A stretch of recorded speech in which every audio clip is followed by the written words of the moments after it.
জ্ঞানের পরিধি বৃদ্ধিতে এবং যুক্তিবাদী ও সৃষ্টিশীল মানসিকতা তৈরিতে বিকল্প নেই বিতর্কের। প্রিয় দর্শক, সবাইকে প্রীতি ও শুভেচ্ছা জানিয়ে শুরু করতে চাই বাংলাদেশ টেলিভিশন চট্টগ্রাম কেন্দ্রের আয়োজনে প্রথম আন্তঃ কলেজ জাতীয় বিতর্ক প্রতিযোগিতা 2021-এর প্রি কোয়ার্টার ফাইনাল রাউন্ডের আজকের পর্ব। আপনাদের সাথে আছি আমি সেজুতি বড়ুয়া। আমাদের আজকের বিতর্কের বিষয় নির্ধারিত হয়েছে খাদ্য নিরাপত্তা নিশ্চিতকরণই ভবিষ্যৎ প্রজন্মের জন্য প্রধান চ্যালেঞ্জ। বিষয়টির পক্ষে বলবেন নটরডেম কলেজ ঢাকা, বিষয়টির বিপক্ষে বলবেন সিলেট ক্যাডেট কলেজ। পক্ষ দলের তার্কিকরা হলেন আশিক আল আরাফাত নাইম, আনোয়ারুল ইসলাম অয়ন এবং তাদের দলনেতা আবিদ মাহমুদ। বিপক্ষ দলের তার্কিকরা হলেন ক্যাডেট আশফাক, ক্যাডেট শিবলি এবং তাদের দলনেতা ক্যাডেট নাসিফ। প্রিয় দর্শক, পরিচিত হতে চাই আমাদের আজকের আয়োজনের বিজ্ঞ বিচারক প্যানেলের সাথে। আমাদের মাঝে উপস্থিত আছেন আদনান হোসাইন, প্রাক্তন বিতার্কিক, জাহাঙ্গীরনগর বিশ্ববিদ্যালয় ও সিনিয়র সহসভাপতি, বাংলাদেশ ডিবেট ফেডারেশন ঢাকা। আছেন মিলি চৌধুরী, প্রাক্তন বিতার্কিক ও এডিশনাল পাবলিক প্রসিকিউটর।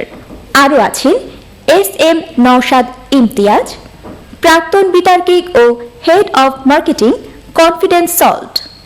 সম্মানিত বিচারক মণ্ডলী যে সকল বিষয়ের উপর নম্বর প্রদান করবেন সেগুলো হলো উপস্থাপনা 5, ভাষার ব্যবহার ও উচ্চারণ 5, তত্ত্ব ও তথ্য পরিবেশনা 15, যুক্তির প্রয়োগ ও খণ্ডন 5। প্রিয় দর্শক, সবশেষে পরিচয় করিয়ে দিতে চাই আমাদের আজকের আয়োজনের সম্মানিত সভাপতির সাথে, যিনি শুরু থেকে শেষ পর্যন্ত পুরো আয়োজনটি পরিচালনা করবেন এবং সবশেষে ফলাফল প্রদান করবেন। আমাদের মাঝে আজকে সভাপতি হিসেবে উপস্থিত আছেন অধ্যাপক বেনু কুমার দে, মাননীয় উপাচার্য, চট্টগ্রাম বিশ্ববিদ্যালয়। এবারে সম্মানিত সভাপতিকে মঞ্চে এসে আসন গ্রহণ করার জন্য বিনীত অনুরোধ জানাচ্ছি।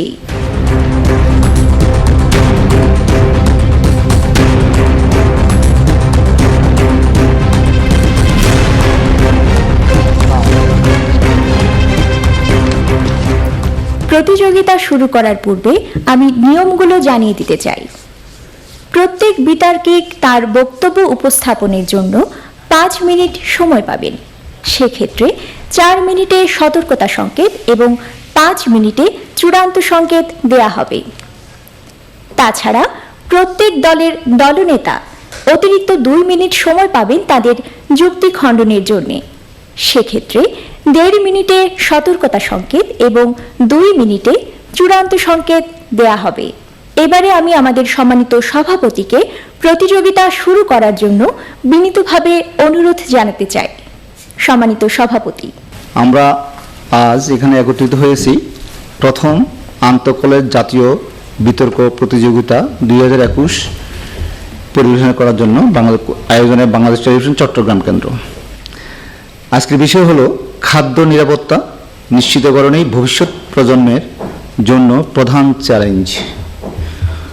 পক্ষে বলবেন নটরডেম কলেজের ঢাকা শিক্ষার্থীবৃন্দ এবং বিপক্ষে দলে বলবেন সিলেট ক্যাডেট কলেজ শিক্ষার্থীবৃন্দ।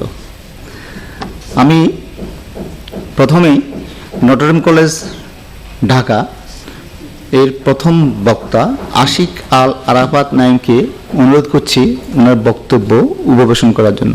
ধন্যবাদ। সমগ্র Africa, south Sudan, Somalia, Nigeria, Hungary কিংবা ইয়েমেনের মতো তৃতীয় বিশ্বের দেশসমূহে প্রতি বছর 20 মিলিয়ন মানুষ যেখানে মারা যায় শুধুমাত্র খাদ্য কিনে নিজের অস্তিত্ব টিকিয়ে রাখার সামর্থ্য না থাকায়। বিশ্বের বড় বড় হট্টাকর্তা মার্কিন যুক্তরাষ্ট্র, চীন, ভারত কিংবা রাশিয়ার মতো দেশগুলো পরাশক্তিকে উন্নত করতে যেখানে প্রচুর অর্থ ব্যয় করে যাচ্ছে, অথচ অভ্যন্তরস্থ নাগরিক অপুষ্টিজনিত কারণে নিজের শিশুদের মৃত্যু নিশ্চল চোখে শুধু দেখেই যাচ্ছে। এমন একটি বাস্তব প্রেক্ষাপটে দাঁড়িয়ে আজকের বিতর্কের বিষয়টি নির্ধারণ করা হয়েছে খাদ্য নিরাপত্তা নিশ্চিতকরণই ভবিষ্যৎ প্রজন্মের জন্য প্রধান চ্যালেঞ্জ। সরাসরি চরিত্রায়নে চলে যাচ্ছি। খাদ্য নিরাপত্তা নিশ্চিতকরণ বলতে বোঝাচ্ছি পৃথিবীর প্রত্যেকটি মানুষের জন্য নিরাপদ নির্ভেজাল খাদ্য উৎপাদন করা, জন্মগত সুবিধাকে ছাপিয়ে ধর্ম বর্ণ নির্বিশেষে সকল ভেদাভেদ ভুলে সুষম খাদ্যের বন্টন ব্যবস্থা প্রদান করা এবং খাদ্য নামক মৌলিক অধিকার সকল পরিবার ক্রয় করার সামর্থ্য যেন রাখে এরকম একটি পরিবেশ সৃষ্টি করা। ভবিষ্যৎ প্রজন্ম বলতে বোঝাচ্ছি 2050 সালের পৃথিবীতে যারা মানব সভ্যতাকে এগিয়ে নিয়ে যাওয়ার দায়িত্বভার গ্রহণ করবে। এক্ষেত্রে ক্রমবর্ধমান সূচকের সাথে তাল মিলিয়ে অনুমান নির্ভর তথ্যের সহজলভ্যতার জন্য বিতর্কের স্বার্থে 2050 সালটি ধরিয়ে নিয়েছি।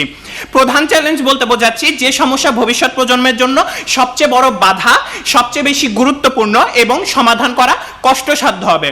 অর্থাৎ এক কথায় মানব সভ্যতার আদি লগ্ন থেকে মানুষের মধ্যে আয় বৈষম্য, যুদ্ধের সংখ্যা, আধিপত্যবাদী মনোভাব, পুঁজিতান্ত্রিক চিন্তা ভাবনা, পৃথিবীর জনসংখ্যা ক্রমবর্ধমানভাবে বৃদ্ধি চলেইছে। অন্যদিকে খাদ্য উৎপাদন তুলনামূলক হ্রাস গতিতে যাচ্ছে। আবার কোথাও পর্যাপ্ত খাদ্য মজুদ থাকা সত্ত্বেও কলোনিয়াল ফ্যাসিবাদী সমাজ স্বার্থপরের মতো একদল মানুষকে এখনো অভুক্ত রাখছে। যেখানে 7,90,00,000 মানুষ গত 10 বছরে খাদ্যাভাবে মারা গেছেন, সেখানে খাদ্য নিয়ে রাজনীতি, ভেজাল খাদ্য বাজারে ছড়ানো কিংবা খাদ্য অপচয় মারাত্মকভাবে বৃদ্ধি পাচ্ছে, যা ভবিষ্যৎ প্রজন্মকে কঠিন চ্যালেঞ্জের দিকে নিয়ে যাচ্ছে।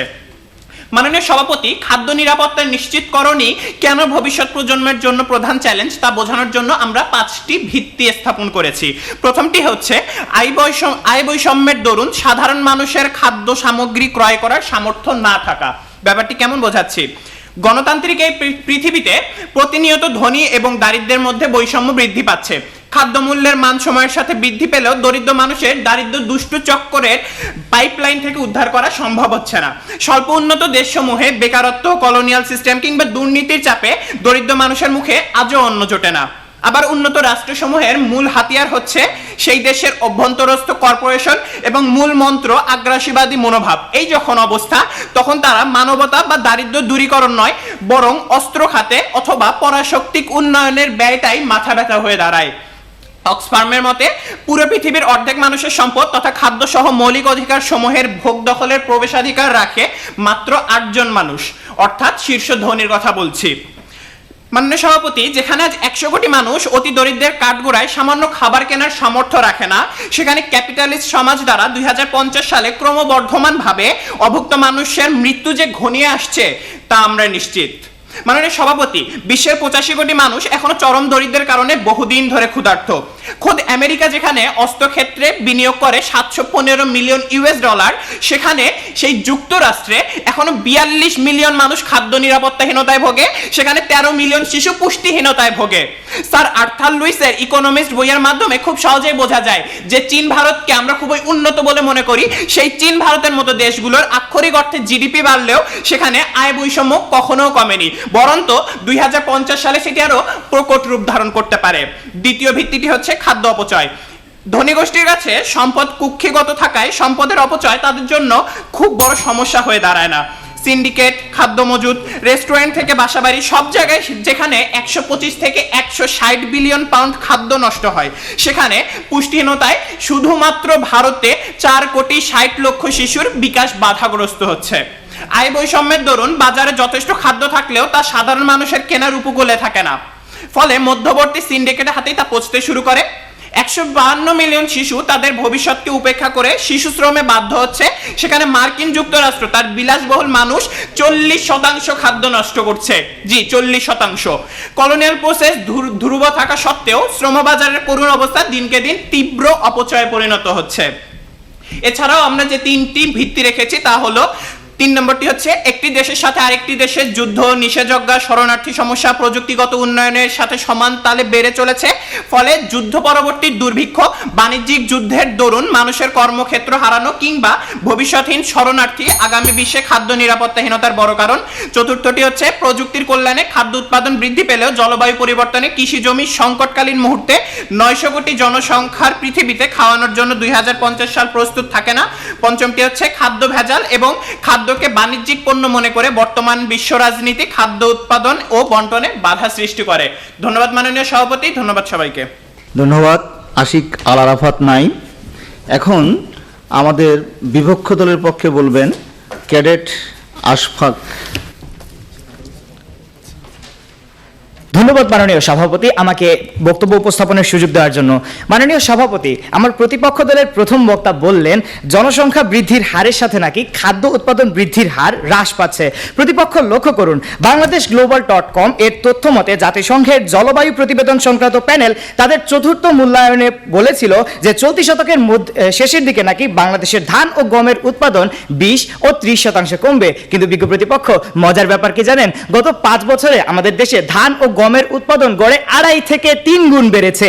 শুধু তাই নয় বিজ্ঞ প্রতিপক্ষ, world hunger 10 myths by Francis Moore Lappé and Joseph Collins এর গবেষণায় আরো বলা হয়েছে যে বিশ্বের জনসংখ্যা 1961 থেকে 2013 পর্যন্ত দ্বিগুণ হওয়া সত্ত্বেও বিশ্বে আজ প্রত্যেকের জন্য প্রায় 50% বেশি খাদ্য সরবরাহ আছে। তথ্যসূত্র foodfastbackground.com। প্রতিপক্ষ, আশা করি আপনার উত্তরটি পেয়েছেন। মাননীয় সভাপতি, বিজ্ঞ বিচারক মণ্ডলী ও উপস্থিত সুধী, বিতর্কের মঞ্চে বিতর্ক চলছে ও আজকের বিতর্কের বিষয় খাদ্য নিরাপত্তা নিশ্চিতকরণই ভবিষ্যৎ প্রজন্মের জন্য প্রধান চ্যালেঞ্জ। বিপক্ষে বলছি, মাননীয় সভাপতি, খাদ্য নিরাপত্তা নিশ্চিতকরণ অবশ্যই একটি চ্যালেঞ্জ, কিন্তু কখনোই তা প্রধান চ্যালেঞ্জ নয়। প্রধান চ্যালেঞ্জ বলতে বোঝায় যা আমাদের জন্য মোকাবিলা করা কষ্টসাধ্য ও কঠিন কিন্তু সবচেয়ে গুরুত্বপূর্ণ। এক্ষেত্রে ভবিষ্যৎ প্রজন্মের জন্য প্রধান চ্যালেঞ্জ হবে স্থিতিশীল বিশ্ব নিশ্চিতকরণ, যার মাঝে জলবায়ু পরিবর্তন, আর্থসামাজিক ও রাজনৈতিক আগ্রাসন অন্তর্ভুক্ত। বিজ্ঞ প্রতিপক্ষ, এক্ষেত্রে এই সমস্যাগুলোর একটি প্রভাব হতে পারে খাদ্য অনিরাপত্তা, যা এই বৃহৎ চ্যালেঞ্জ থেকে কখনোই বেশি গুরুত্বপূর্ণ হতে পারে না। বিজ্ঞ প্রতিপক্ষ, ওয়ার্ল্ড ইকোনমিক ফোরাম এবং মিলেনিয়ালস এর গবেষণায় 48.8% জরিপকারী মতামত দিয়েছেন যে ভবিষ্যতের 10টি চ্যালেঞ্জের মধ্যে জলবায়ু পরিবর্তন, যুদ্ধ বিগ্রহ, অর্থনৈতিক অসমতা, দারিদ্র্য, ধর্মবিরোধ ও প্রশাসনিক অসচ্ছলতা খাদ্য নিরাপত্তা নিশ্চিতকরণের তুলনায় অধিক অগ্রাধিকারযোগ্য চ্যালেঞ্জ। মাননীয় সভাপতি লক্ষ্য করুন, এগুলো সবই কিন্তু স্থিতিশীল বিশ্ব নিশ্চিতকরণেরই অন্তর্ভুক্ত। জলবায়ু পরিবর্তনের ফলে সমস্যা: 1. সমুদ্রপৃষ্ঠের উচ্চতা বৃদ্ধি, 2. কৃষি জমির হ্রাস, 3. প্রাকৃতিক দুর্যোগ বৃদ্ধি, 4. জীববৈচিত্র্যের উপর হুমকি ইত্যাদি। প্রতিপক্ষ, এখানে জলবায়ু পরিবর্তনের প্রভাবের ফলেই কিন্তু খাদ্য নিরাপত্তা নিশ্চিতকরণের তাগিদ আসছে। এখানেই কি প্রতীয়মান হচ্ছে না যে ভবিষ্যৎ প্রজন্মের জন্য খাদ্য নিরাপত্তা নিশ্চিতকরণ প্রধান চ্যালেঞ্জ নয়? প্রশ্ন রইল। মাননীয় সভাপতি, 1800 সালে শিল্প বিপ্লবের শুরু থেকে খনিজ জ্বালানির ব্যবহার বৃদ্ধির ফলে বায়ুমণ্ডলে গ্রিন হাউস গ্যাস এর আধিক্য বাড়ছে, যার ফলে বাড়ছে বৈশ্বিক উষ্ণায়ন ও পরিণামে ঘটছে জলবায়ুর পরিবর্তন। বিশ্বের গড় তাপমাত্রা বৃদ্ধির ফলে গড়ছে মেরুর বরফ, বাড়ছে সমুদ্রপৃষ্ঠের উচ্চতা। www.nationalgeographic.com এর তথ্য মতে 1880 সাল থেকে বৈশ্বিক সমুদ্রপৃষ্ঠের উচ্চতা গড়ে 8 ইঞ্চি বেড়েছে এবং তন্মধ্যে 3 ইঞ্চি বেড়েছে গত 25 বছরে। ইন্টারগভর্নমেন্টাল প্যানেল অন ক্লাইমেট চেঞ্জের গবেষণা আরও বলছে 2100 সালের মধ্যে 10 থেকে 30 ইঞ্চি পর্যন্ত সমুদ্রপৃষ্ঠের উচ্চতা বাড়বে। বৈশ্বিক উষ্ণায়নের হার এভাবে বাড়তে থাকলে একসময় মেরু অঞ্চলের সব বরফ গলে যাবে। মেরু অঞ্চলের সব বরফ যদি গলে যায় তাহলে পৃথিবী জুড়ে সমুদ্র পৃষ্ঠের উচ্চতা বাড়বে 216 ফিট, আর সমুদ্র গর্ভে হারিয়ে যাবে পৃথিবীর দক্ষিণ পশ্চিমাঞ্চলের ফ্লোরিডা থেকে বাংলাদেশ পর্যন্ত। তথ্যসূত্র nationalgeographic.com। 2009 সালের 17 অক্টোবর মালদ্বীপ বিশ্বের প্রথম আন্ডার ওয়াটার সামিট এর আয়োজন করে। দেশটির 3.5 লাখ জনপদ 1192টি কোরাল দ্বীপের উপর অবস্থান করছে, যা সমুদ্র পৃষ্ঠের চেয়ে কেবল 2.1 মিটার উপরে আছে। এমন দিন হয়তো বেশি দূরে নেই যেদিন মেরু অঞ্চলের গলিত বরফ জলে প্লাবিত পৃথিবী হারিয়ে ফেলবে তার প্রাণের স্পন্দন। বিজ্ঞ প্রতিপক্ষ, এখানে জলবায়ু পরিবর্তনের প্রভাব মোকাবিলার মাধ্যমে স্থিতিশীল বিশ্ব নিশ্চিতকরণের চ্যালেঞ্জের ঊর্ধ্বে কি আপনারা খাদ্য নিরাপত্তাকে স্থান দিবেন? প্রশ্ন রইল। আলোকিত পরিষদ, ভবিষ্যৎ প্রজন্মের বিশ্বে তারা যেন সুস্থ ও সাবলীল জীবনযাপন করতে পারে তার জন্য স্থিতিশীল বিশ্ব নিশ্চিতকরণ অত্যাবশ্যকীয়। জনসংখ্যা বৃদ্ধির হারের সাথে তাল মিলিয়ে এগিয়ে যাচ্ছে খাদ্য উৎপাদন বৃদ্ধির হার, কিন্তু জলবায়ু পরিবর্তন, বৈশ্বিক উষ্ণায়ন, সমুদ্রপৃষ্ঠের উচ্চতা বৃদ্ধি, ভূগর্ভস্থ পানির স্তর নেমে যাওয়া, পরিবেশ দূষণের মতো সমস্যাগুলো আমাদের ভবিষ্যৎ প্রজন্মকে যে সংকটের মধ্যে ফেলে দিচ্ছে, সেই সংকট মোকাবেলা করার মতো কোনো টেকসই পদক্ষেপ আমরা আমাদের স্নেহের ভবিষ্যৎ প্রজন্মের জন্য নিয়ে যেতে পারছি না। কাজেই বিজ্ঞ প্রতিপক্ষ, আমাদের সাথে স্বীকার করুন যে খাদ্য নিরাপত্তা নিশ্চিতকরণ নয়, বরং স্থিতিশীল বিশ্ব নিশ্চিতকরণই ভবিষ্যৎ প্রজন্মের জন্য প্রধান চ্যালেঞ্জ। এ বলে আমার বক্তব্য শেষ করছি। সবাইকে অসংখ্য ধন্যবাদ। ধন্যবাদ ক্যাডেট আশফাক। এখন আমাদের বিতর্কের বিষয়ের পক্ষে বলবেন দ্বিতীয় বক্তা জনাব আনোয়ারুল ইসলাম অয়ন।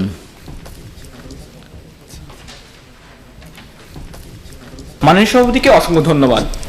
প্রতি 10 সেকেন্ডে খাদ্য সংকটে একজন শিশুর মৃত্যুর দায়ভার নিয়ে আজকে এই মঞ্চে বিতর্কের বিষয় নির্ধারণ করা হয়েছে খাদ্য নিরাপত্তা নিশ্চিতকরণই ভবিষ্যৎ প্রজন্মের জন্য প্রধান চ্যালেঞ্জ। আমরা এমন একটি পৃথিবীতে বসবাস করছি যেখানে কিনা 9 মিলিয়ন মানুষ প্রতি বছর খাদ্যের অভাবে মারা যায়, যেখানে বিশ্বের 72টি স্বাধীন ও সার্বভৌম রাষ্ট্রের জনসংখ্যাও এত নয়। ঠিক আমরা এমন একটি প্রেক্ষাপটে বিতর্ক করছি যেখানে কিনা 200 মিলিয়ন মানুষ প্রতিদিন রাতে না খেয়ে ঘুমাতে যায় এবং সেই জায়গাগুলা শিশুরা জন্মগ্রহণের পর তার জন্মস্থান তাকে নির্ভেজাল খাদ্য সরবরাহ করতে পারে না। আজকে বিপক্ষ দল থেকে তারা যেই সুন্দর একটা স্থিতিশীল বিশ্বের কথা তুলে ধরলো, আজকে আমাদের বিতর্কের বিষয়টা হচ্ছে প্রধান চ্যালেঞ্জ কোনটি। তারা জলবায়ু, আর্থসামাজিক এবং রাজনৈতিক স্থিতিশীলতার নামে 3টি বিষয়কে একত্র করে স্থিতিশীল বিশ্ব নামের যে প্রধান চ্যালেঞ্জ বলছে, 3টি বিষয় কখনো একত্রে প্রধান চ্যালেঞ্জ হতে পারে না। এই বিষয়টা তাদের কাছে প্রথম প্রশ্ন থেকে যায়। এখন আমাদের দল থেকে আমরা কেন আজকে বলছি, দেখুন তারা যে বলছে যে হ্যাঁ বর্তমানে খাদ্য উৎপাদন হচ্ছে বা খাদ্য অনেক বেশি আছে, আমাদের কথা হচ্ছে হ্যাঁ খাদ্য কারোর কাছে আছে কিন্তু আপনার দিন শেষে দেশের আরেকটা অঞ্চলের মানুষ খাবার পাচ্ছে না। ঠিক এই জায়গা থেকে আমাদের চ্যালেঞ্জ হচ্ছে এইটা যে আমরা সেই খাদ্য নিরাপত্তাহীনতায় ভুগছি। আজকে দেখুন ক্রমবর্ধমান এই ঘটনার জন্য দায়ী আর্মেনিয়াম, আজারবাইজানের অস্থিতির সম্পর্ক, ইরাক, ইরান কিংবা সৌদি আরবের পার্সিয়ান গোলফ যে ক্রাইসিস রয়েছে, অথবা চীনের সাথে হংকং এর যে 2025 সালের আসন্ন সংকটময় পরিস্থিতি রয়েছে, এছাড়াও রয়েছে Yemen, Afghanistan, Syria, Libya, Nigeria, ইথিওপিয়ার চলমান স্নায়ুযুদ্ধ। এখানে মধ্যপ্রাচ্যে 200 থেকে 300 বছর ধরে যে আপনার আরব বসন্ত চলছে, অথবা আপনার এখানে যে পরবর্তীকালে তাদের যে যুদ্ধ পরবর্তীকালীন অর্থনৈতিক অবস্থা হয়, সেই অবস্থাগুলোর কথা একবার ভেবে দেখতে হবে আমাদের। তাদের কাছে থাকে না কোনো খাবারের চাহিদা, থাকে না কোনো খাবারের হচ্ছে ব্যাকআপ, অথবা থাকে না তাদের কাছে কোনো ভবিষ্যৎ হচ্ছে পরিকল্পনা। ঠিক সেই মুহূর্তে সেখানে তারা দুর্ভিক্ষের শিকার হন। ঠিক সেই জায়গায় জাতিসংঘের তথ্য মতে 2015 সালে খাদ্য সংকটে প্রাণ হারানো 60% মানুষ সেই যুদ্ধ আহত দেশগুলারই কিন্তু ছিল। ঠিক সেই জায়গা থেকে আমরা বলছি দেখুন 2013 সালে শুরু হওয়া সাউথ সুদানের যেখানে গৃহযুদ্ধ 2017 সালে এসে খাদ্য সংকটে বাস্তবিকতাতে পরিণত হয়, এবং ঠিক একই জায়গা থেকে যুদ্ধের ভয়াবহ থেকে পালিয়ে আসা প্রতিদিন গড়ে 35,000 মানুষ হয়তোবা আশ্রয় পায় শরণার্থী হিসেবে আরেকটা দেশে, কিন্তু তারা পায় নাকি? তারা পায় না খাদ্য। ঠিক এই জায়গা থেকে আমরা বলতে চাচ্ছি দেখুন ক্রমবর্ধমানভাবে জার্মানি, জর্ডান কিংবা মেক্সিকো উপসাগরীয় অঞ্চলে 2050 সালে 100 কোটিরও বেশি শরণার্থী আমরা দেখতে পাবো। ঠিক এই জায়গাগুলো থেকে দেখুন আমরা আসলে কি বলতে চাচ্ছি, চ্যালেঞ্জটা আমাদের কোন জায়গা। এই যে বর্তমান সময়ে একটা প্রজন্ম যেটা গড়ে উঠছে, যেটা কিনা 2050 সালে পৃথিবীকে নেতৃত্ব দেবে, এদের মাঝে না থাকছে কোনো পুষ্টি, তাদের যখন আপনার মানসিক ভারসাম্য হারাবে বা তাদের যখন পুষ্টিহীনতায় ভুগবে, তাদের মেধার বিকাশ হবে না, তখন তারা কিভাবে এই হচ্ছে আপনার বিশ্ব স্থিতিশীলতা অথবা জলবায়ু স্থিতিশীলতার বিষয়গুলো নিয়ে আসবে, এটা তাদের কাছে প্রশ্ন থেকে যায়। ঠিক এই মুহূর্তে আমাদের জায়গা থেকে আমরা বলতে যাচ্ছি দেখুন আপনার যুক্তরাষ্ট্রে চীনের যে বাণিজ্য যুদ্ধ চলে, আপনার ইরানের উপরে তারা যে হচ্ছে ছলচাতুরি নিষেধাজ্ঞা দিয়ে তাদের 150 কোটি মিলিয়ন টাকার যে আপনার ক্ষতি করে, অথবা ভেনেজুয়েলার উপরে তারা যে অকৃত্রিম অর্থনৈতিক বাবল ক্রিয়েট করে আকাশচুম্বী দাম বাড়ায়, যেখানে একটি মুরগির দাম কিনা হয় আপনার 1.5 কোটি ব্যালিভার, ঠিক সেই জায়গা তাদের মানুষগুলা না খেতে পায় রাতে ঘুমানোই কিন্তু স্বাভাবিক। ঠিক এমন একটা জায়গায় আমাদের দলের চতুর্থ ভিত্তি প্রমাণ করবে 2050 সালের বিশ্ব জনসংখ্যা বৃদ্ধি আর জলবায়ু পরিবর্তনের সাথে মোকাবেলা করে 900 মিলিয়ন মানুষের পেটে ভাত জোগাতে পারবে না। তারা যে বলছে না যে খুব বেশি পরিমাণে আমাদের খাদ্য উৎপাদন হচ্ছে, ঠিক এই জায়গায় তারা কোন দেশের নাম বলবে? চীনের নাম বলবে। চীনের জনসংখ্যা কি পরিমাণ না খেয়ে থাকে জানুন? চীন প্রতি 2000 থেকে 2017 সাল পর্যন্ত আমেরিকা থেকে প্রায় 700 গুণ বেশি খাদ্য আমদানি করেছে। কেন করেছে? তাদের একটা জনসংখ্যার জন্য যেখানে 1 একর জমির প্রয়োজন হয়, সেখানে তাদের 0.2 একর জমি রয়েছে। ঠিক এমন একটা প্রেক্ষাপটে আবার আপনি বলবেন সেই তাহলে আমেরিকার খাদ্য রয়েছে, সেই আমেরিকার ওই জায়গাতে কিন্তু আপনার তাদেরও কিন্তু না খেয়ে মানুষ মারা যায়, তাদের প্রতি 9 জনের 1 জন কিন্তু খাদ্য নিরাপত্তাহীনতায় ভুগে। আজকে আমাদের দল থেকে আমরা বলতে যাচ্ছি এই যে 2050 সাল 930 কোটিতে যখন আপনাদের পৃথিবীর জনসংখ্যা পৌঁছাবে, তখন খাদ্য চাহিদা 59 থেকে 98% হয়ে পড়বে। সেখানে আমাদের 30% এগ্রিকালচার প্রোডাক্টিভিটি নিয়ে প্রযুক্তি আদৌ এই চাহিদা পূরণ করতে পারবে কিনা, তা নিয়ে এই মঞ্চের সবচেয়ে বড় প্রশ্ন থেকে যায়। যেই কিনা আপনার তারপরে এই যে এই বিষয়গুলোর পেছনে আসলে কারা দাঁড়িয়ে, এই যে ক্যাপিটালিস্ট সমাজ বা আপনার এই যে পরিবেশ দূষণ তারা ঘটাচ্ছে, এর ফলে যে বন্যা, খরা বা জলোচ্ছ্বাসের মতো জিনিসগুলো হচ্ছে, এইগুলা দেখুন একটা নির্দিষ্ট কিছু দেশের সমস্যা, বাংলাদেশের মতো এরকম উন্নয়নশীল দেশের সমস্যা। এটা এটা কিন্তু বিশ্ব সমস্যা না, অর্থাৎ এর ফলে সমস্যায় কিন্তু পড়বে আপনার সেই ছোট দেশগুলা। কিন্তু আমরা আজকে এই বিতর্কটা করছি একটা বিশ্ব সমস্যা নিয়ে, সেই বিশ্ব সমস্যা কিন্তু সারা বিশ্বের সবগুলো 198টা দেশ, সবগুলা দেশের একটাই প্রধান সমস্যা হবে, সেটা হবে খাদ্য নিরাপত্তাহীনতা। ঠিক সেই জায়গা থেকে আজকে আমাদের দল থেকে আমরা সুন্দরভাবে এইগুলা প্রমাণ করে দিয়ে যাব। শেষ একটি কথা বলে, তারা যে বলছে না জাতিসংঘের এসডিজি মাত্রা যদি তারা দেখে, সেখানে দ্বিতীয় নম্বরে রয়েছে খাদ্য সুরক্ষা এবং 13 নম্বরে রয়েছে জলবায়ুগত সমস্যা নিরসন। তাই মাননীয় সভাপতি বলতে চাই, খাদ্য নিরাপত্তা নিশ্চিতকরণই ভবিষ্যৎ প্রজন্মের জন্য প্রধান চ্যালেঞ্জ হবে। ধন্যবাদ সবাইকে। ধন্যবাদ মিস্টার অয়ন। এখন আমাদের বিপক্ষ দল থেকে বলবেন ক্যাডেট জনাব শিবলি। ধন্যবাদ মাননীয় সভাপতি। আমার প্রতিপক্ষ বক্তা বলে গেলেন বিশ্বের 85 মিলিয়ন মানুষ খাদ্যহীনতায় ভোগে। বিজ্ঞ প্রতিপক্ষ কেন তারা খাদ্যহীনতায় ভোগে? আজ পুঁজিবাদী বিশ্বে আজ সবাই নিজের পকেট ভারী করতে ব্যস্ত। বিজ্ঞ প্রতিপক্ষ খাদ্যের সুষম বন্টন নিশ্চিত করতে হলে আগে পুঁজিবাদী মানসিকতা পরিবর্তন করে সিন্ডিকেট রোধ করে বিশ্ব অর্থনীতিকে স্থিতিশীল করতে হবে। কাজেই খাদ্য নিরাপত্তা নিশ্চিতকরণ নয়, বরং স্থিতিশীল বিশ্ব নিশ্চিতকরণই ভবিষ্যৎ প্রজন্মের জন্য প্রধান চ্যালেঞ্জ। মাননীয় সভাপতি, বিজ্ঞ বিচারক মণ্ডলী ও আলোকিত পরিষদ, বিতর্কের মঞ্চে বিতর্ক চলছে বিষয় খাদ্য নিরাপত্তা নিশ্চিতকরণই ভবিষ্যৎ প্রজন্মের জন্য প্রধান চ্যালেঞ্জ। বিপক্ষে বলছি, বিজ্ঞ প্রতিপক্ষ শামিয়ানা ও পতাকার মাঝে পার্থক্য ধরতে না পারা পৃথিবীর 79.5 মিলিয়ন মানুষের নাম শরণার্থী। জাতিসংঘের মতে শরণার্থ সমস্যা সৃষ্টির প্রধান 2টি কারণ হলো 1 ধর্মীয়, জাতিগত ও রাজনৈতিক আগ্রাসন এবং 2 যুদ্ধ। তথ্যসূত্র UNHCR। আজ তুর্কি, লাইবেরিয়া, উগান্ডার বাতাসে উদ্বাস্তুদের আর্তনাদ প্রতিধ্বনিত হয়। সিরিয়া, প্যালেস্টাইন, ইয়ামেনের মাটি আজ রক্ত ও অশ্রুতে সিক্ত। বিজ্ঞ প্রতিপক্ষ আজ তাদের খাদ্যের নিরাপত্তা নিশ্চিতকরণের চেয়ে জীবনের নিরাপত্তা নিশ্চিতকরণ অধিক গুরুত্বপূর্ণ। কিন্তু এইসবের পিছনে প্রধান কারণ কি? নিঃসন্দেহে রাজনৈতিক আগ্রাসন ও যুদ্ধবিগ্রহ। বিশ্বের রাজনৈতিক স্থিতিশীলতা প্রতিষ্ঠিত না হলে রঙ্গমঞ্চে কেবল অভিনেতারাই বদলাবে, আর সাধারণ মানুষের জীবনের কোনো নিরাপত্তা থাকবে না। কাজেই স্থিতিশীল বিশ্ব নিশ্চিতকরণই ভবিষ্যৎ প্রজন্মের জন্য প্রধান চ্যালেঞ্জ। মাননীয় সভাপতি, ওয়ার্ল্ড ইকোনমিক ফোরামের তথ্যসূত্রে বিশ্বের শীর্ষ 10টি চ্যালেঞ্জের মধ্যে পঞ্চম রয়েছে ধর্মীয় সংঘাত ও তার চেয়ে 2 ধাপ নিচে রয়েছে খাদ্য নিরাপত্তা। আজ ফিলিস্তিনি মানুষের গগনবিদারী চিৎকার, ভারতের অভ্যন্তরীণ ধর্মীয় দাঙ্গা কিংবা চীনের উইগুর মুসলিমদের আর্তনাদকে উপেক্ষা করে খাদ্য নিরাপত্তা নিশ্চিতকরণকে প্রধান চ্যালেঞ্জ বলতে কি আপনার হৃদয়ে একটুও কেঁদে ওঠে না? মাননীয় সভাপতি, এমন প্রেক্ষাপটে স্থিতিশীল বিশ্ব নিশ্চিতকরণই ভবিষ্যৎ প্রজন্মের জন্য প্রধান চ্যালেঞ্জ। আলোকিত পরিষদ। আজ উত্তর কোরিয়া, যুক্তরাষ্ট্র, চীন, ভারত, রাশিয়ায় রাজনৈতিক অস্থিতিশীলতার ফলে ক্রমেই বাড়ছে পারমাণবিক অস্ত্রের হুমকি। সাবেক মার্কিন প্রেসিডেন্ট বারাক ওবামা 2009 সালে বলেন, আমরা যতক্ষণ পর্যন্ত পারমাণবিক অস্ত্রের উৎপাদনকে অপরিহার্য বলছি, তার মানে ততক্ষণ পর্যন্ত আমরা পারমাণবিক অস্ত্রের ব্যবহারকেই অপরিহার্য বলছি। লক্ষ্য করুন, 1945 সালে জাপানে ফেলে দেওয়া 2টি পারমাণবিক বোমা যেখানে প্রজন্মের পর প্রজন্মে জন্ম নেওয়া শিশুদেরকে বিকলাঙ্গ করে দিয়েছিল, সেখানে বর্তমানে মজুদ 13,500 পারমাণবিক অস্ত্রের ব্যবহার আর যাই করুক আপনার খাদ্য নিরাপত্তা নিশ্চিতকরণকে তোয়াক্কাও করবে না। তাই স্থিতিশীল বিশ্ব নিশ্চিতকরণই ভবিষ্যৎ প্রজন্মের জন্য প্রধান চ্যালেঞ্জ। মাননীয় সভাপতি, বিশ্বব্যাপী এমন অস্থিতিশীল দুর্বিষহ চিত্র দেখে বেড়ে ওঠা আমার ভবিষ্যৎ প্রজন্মের মূল্যবোধ ও আদর্শ মানসিকতা আজ প্রশ্নবিদ্ধ হবে। আমার প্রতিপক্ষ আজ জীব সত্তার বুলি আওড়ে মানব সত্তাকে এড়িয়ে গেলেন। আমি বিশ্বাস করি সন্ত্রাস, জঙ্গিবাদ ও আর্থসামাজিক অস্থিতিশীলতাকে ছাপিয়ে আমাদের ভবিষ্যৎ প্রজন্মকে পারস্পরিক সৌহার্দ্যপূর্ণ ও স্থিতিশীল বিশ্ব উপহার দিতে আপনার হৃদয়ে স্বপ্ন দেখে। বিজ্ঞ প্রতিপক্ষ আমার আপনার এই স্বপ্ন পূরণের ভবিষ্যৎ প্রজন্মের মূল্যবোধ ও আদর্শ মানসিকতা বজায় রেখে স্থিতিশীল বিশ্ব নিশ্চিতকরণই প্রধান চ্যালেঞ্জ।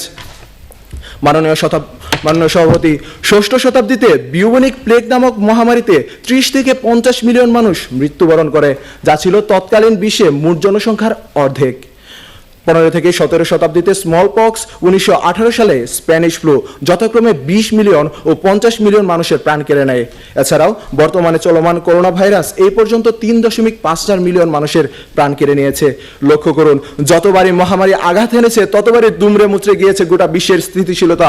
বিজ্ঞ প্রতিপক্ষ এমন মহামারীর চ্যালেঞ্জ মোকাবেলায় ভবিষ্যৎ প্রজন্ম কতটা প্রস্তুত?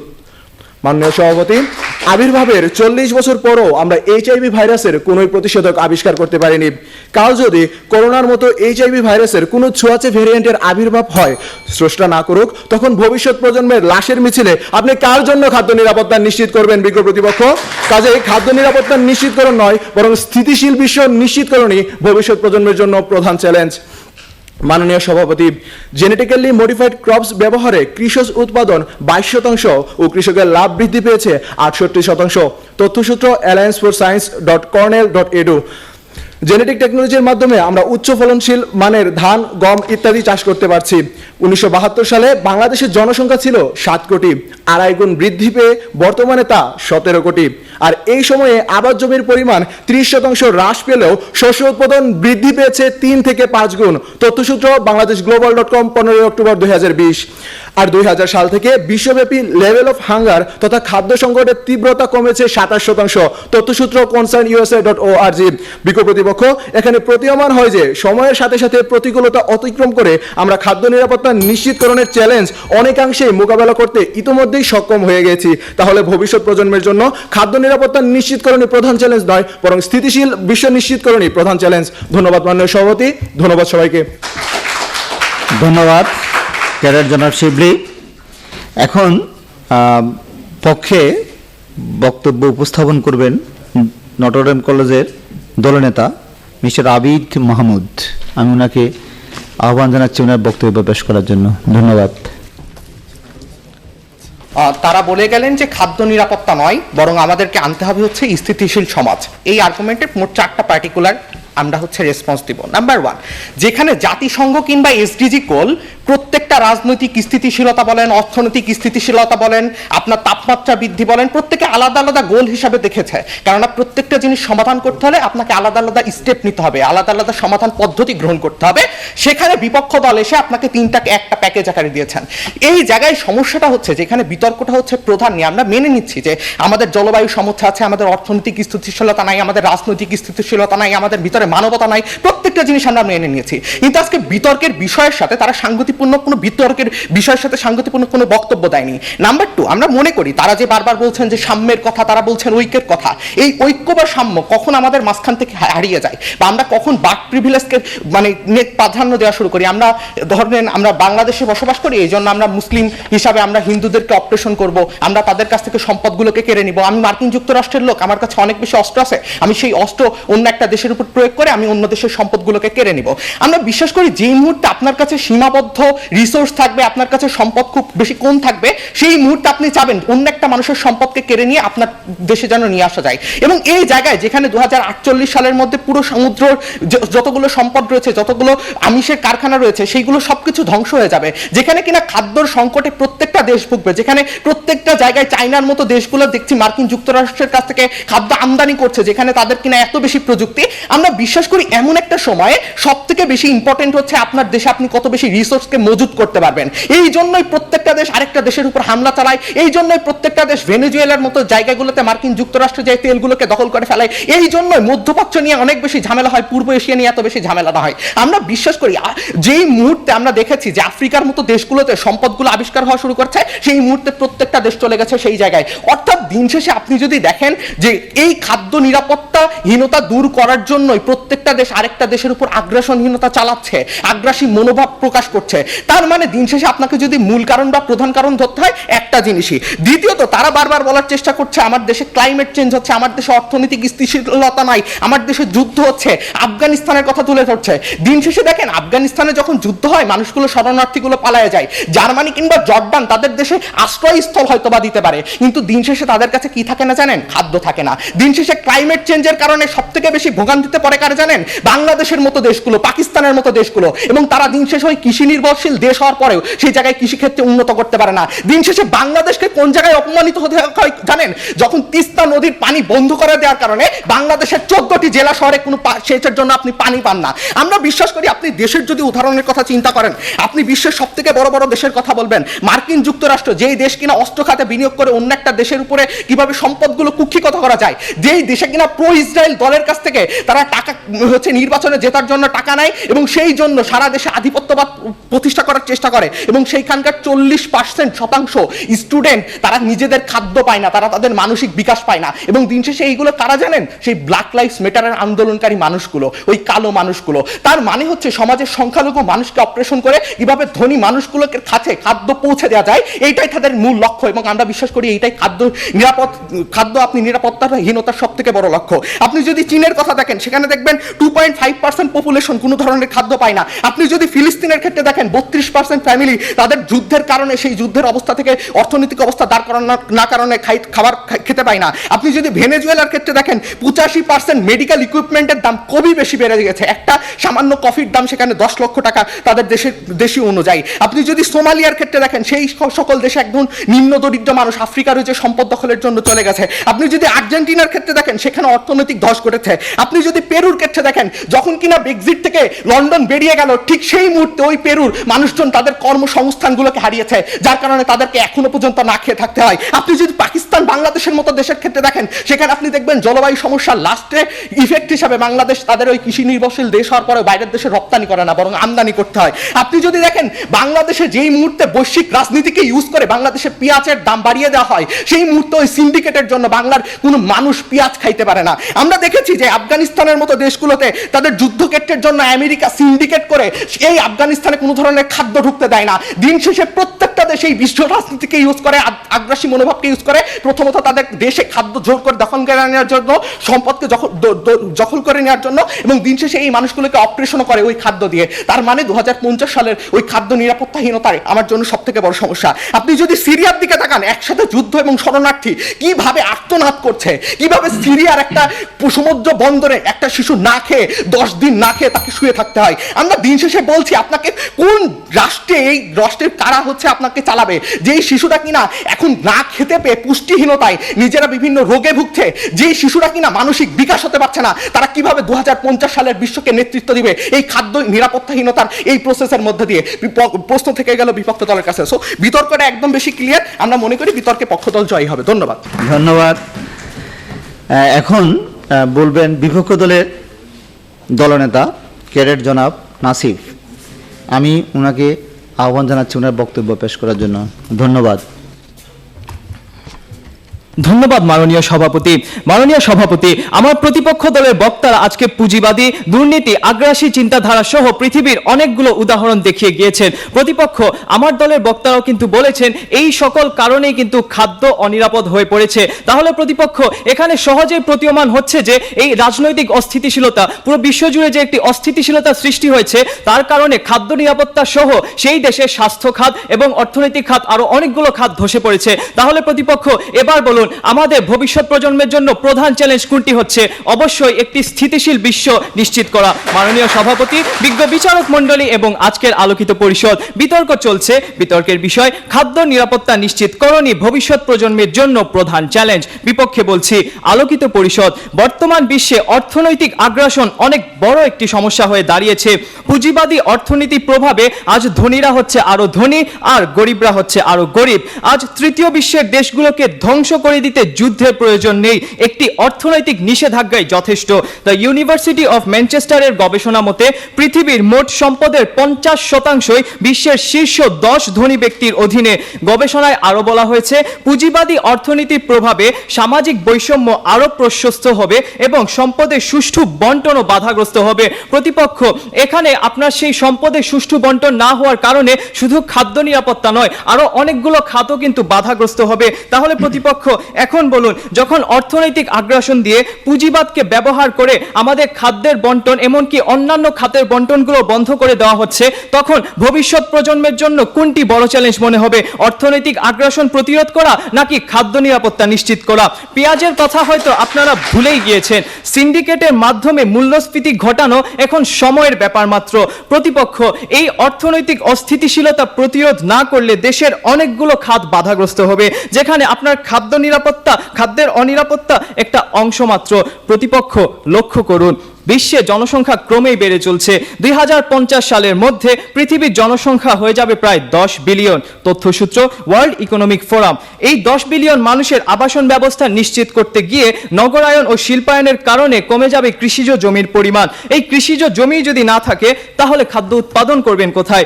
অস্ট্রেলিয়ার একাডেমি অফ সায়েন্সের গবেষণায় বলা হয়েছে জনসংখ্যা বৃদ্ধির ফলে দুইটি মূল সমস্যার সৃষ্টি হবে। এক, ভূমি, খাদ্য ও খনিজ সম্পদের ব্যবহারের উপর প্রচণ্ড চাপ সৃষ্টি হবে এবং দুই, পরিবেশ দূষণ ব্যাপক হারে বৃদ্ধি পাবে। প্রতিপক্ষ লক্ষ্য করুন, জনসংখ্যা বৃদ্ধির ফলে যে অস্থিতিশীলতা সৃষ্টি হচ্ছে তা কি ভবিষ্যৎ প্রজন্মের জন্য প্রধান চ্যালেঞ্জ নয়? বিখ্যাত অর্থনীতিবিদ টমাস মেলথুসের মতে জনসংখ্যা বৃদ্ধির ফলে ভবিষ্যৎ বাংলাদেশের স্বাস্থ্য ব্যবস্থা, বাসস্থান, খাদ্য নিরাপত্তা ও পরিবেশ চরম বিপর্যয়ের মুখে পড়বে। জনসংখ্যা বৃদ্ধির জন্য যে অস্থিতিশীলতা তৈরি হচ্ছে তার ফলে খাদ্যের অনিরাপত্তা সহ আরো অনেক সমস্যা একই সাথে সৃষ্টি হচ্ছে। তাহলে এই সার্বিক সমস্যাগুলোর যে মূল মানে অস্থিতিশীলতা তা কি ভবিষ্যৎ প্রজন্মের জন্য প্রধান চ্যালেঞ্জ নয়? প্রশ্ন রইল। আলোকিত পরিষদ।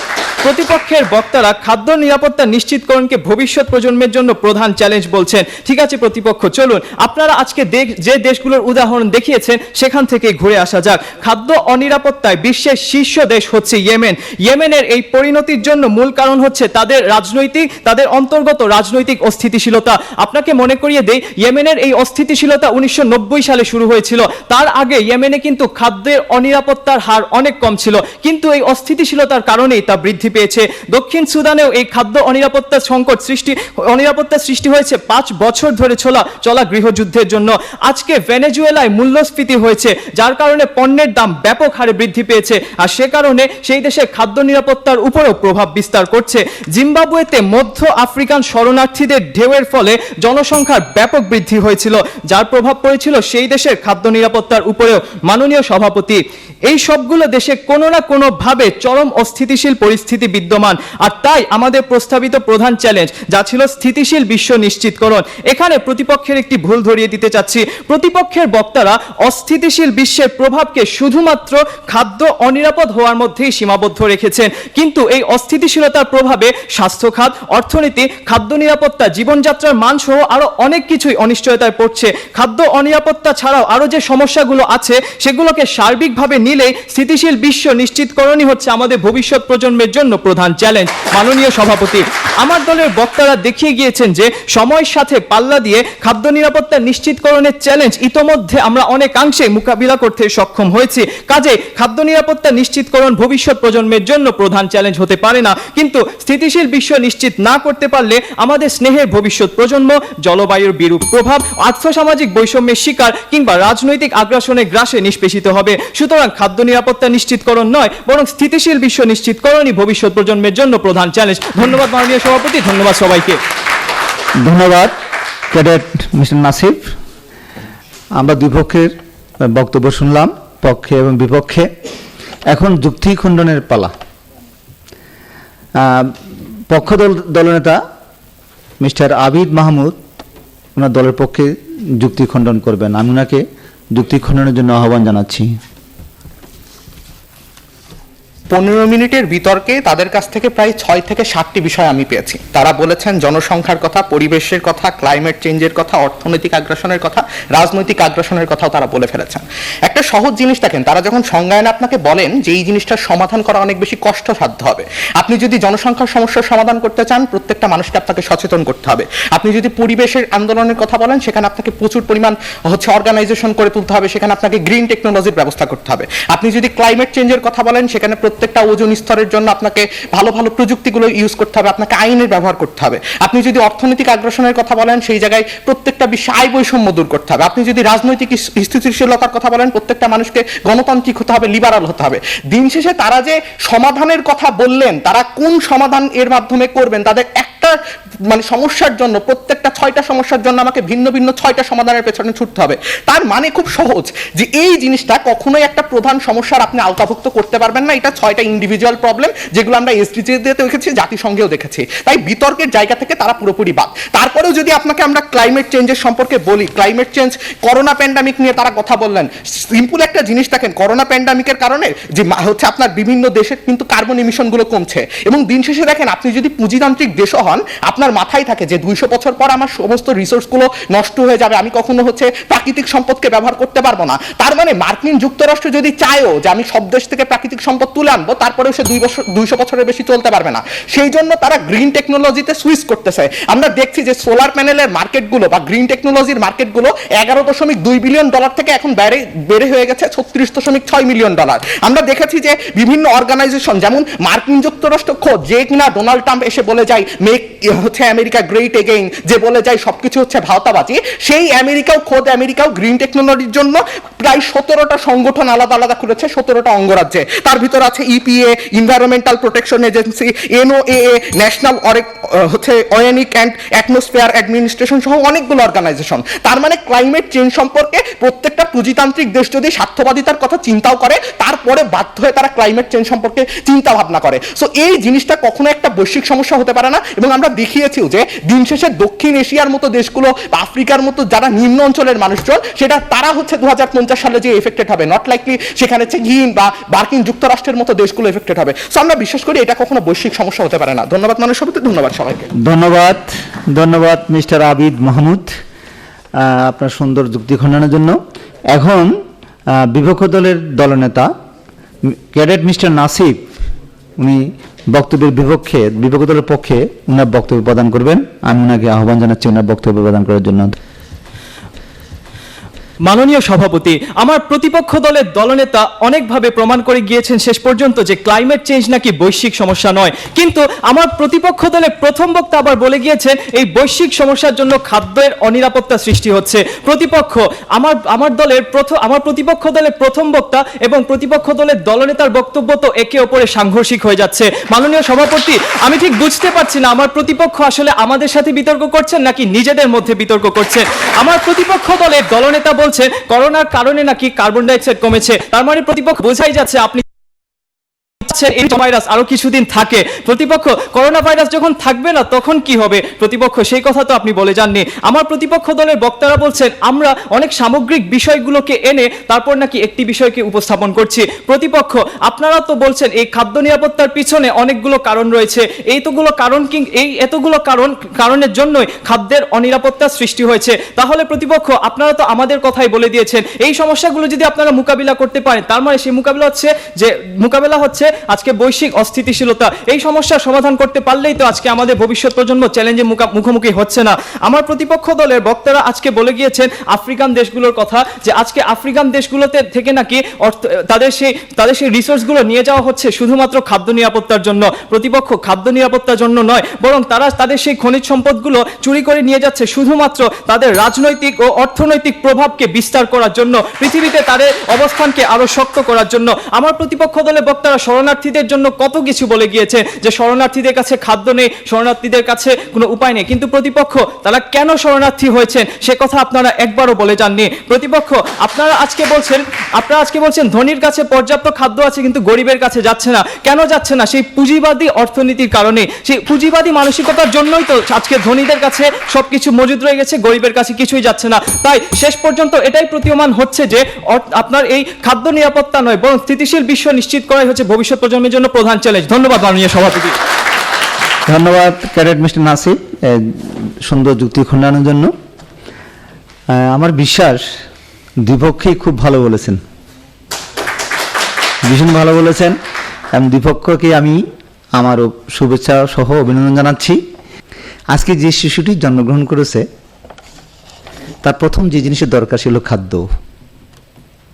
অন্ন, তারপর আসে তাকে কাপড় দিয়ে ঢাকতে হবে, বস্ত্র, তারপরে তাকে একটা বাসস্থানের স্থান দিতে হবে, তারপরে কি হবে তার চিকিৎসককে দিয়ে চিকিৎসা করাতে হবে, তারপরে তাকে শিক্ষা দিয়ে মানুষ করতে হবে, তারপরে আসবে চিত্তবিনোদন, তার রিক্রিয়েশন, তাকে চিত্তবিনোদন, শুধু লেখাপড়া শিখলে হবে না, তার চিত্তবিনোদনের ব্যবস্থা করতে হবে।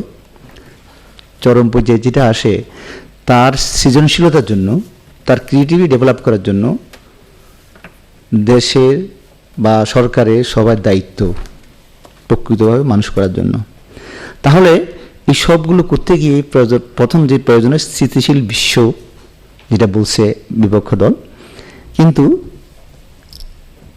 হাংরি ম্যান অ্যাংরি ম্যান, খাদ্যটা একটা মৌলিক চাহিদা, সব মানুষের এটা অধিকার। এবং যে দুটো বিষয় নিয়ে আজকে আলোচনা হয়েছে, একটা সম্পূরক। আমরা শুধু খাদ্য দিয়ে স্থিতিশীল বিশ্ব পাবো না, শান্তি বিরাজ করবে না, আবার স্থিতিশীল বিশ্ব পেলেও খাদ্য ছাড়া চলবে না। সুতরাং খুবই মজার একটা ব্যাপার নিয়ে আজকে বিতর্ক হয়েছে। আমার হাতে ইতিমধ্যে সম্মানিত বিচারক মণ্ডলীর ফলাফল এসে গেছে। আজকের বিতর্কে বিজয়ী দল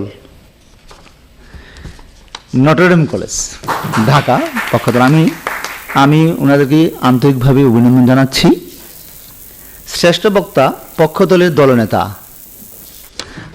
দলনেতা মিস্টার আবিদ মাহমুদ। সামাজিক দূরত্ব মেনটেন করে সুস্থ থাকবেন, লাভ লোকসান ব্যাপার না, আমাদের সুস্থ থাকাটা বেঁচে থাকাটা আমাদের ব্যাপার। তাই মাস্কটা ব্যবহার করবেন। মাস্ক আপনাকে রক্ষা করবে না, মাস্ক আপনাকে ওষুধ না, এটা আপনি নিজে কন্টামিনেট হবেন না, অন্যকে কন্টামিনেট দেবেন না। আপনার পাশে যে লোকটা সে বাহক হতে পারে, আমিও বাহক হতে পারি, তাই এটা পড়াটা খুবই প্রয়োজন। সবাইকে ধন্যবাদ।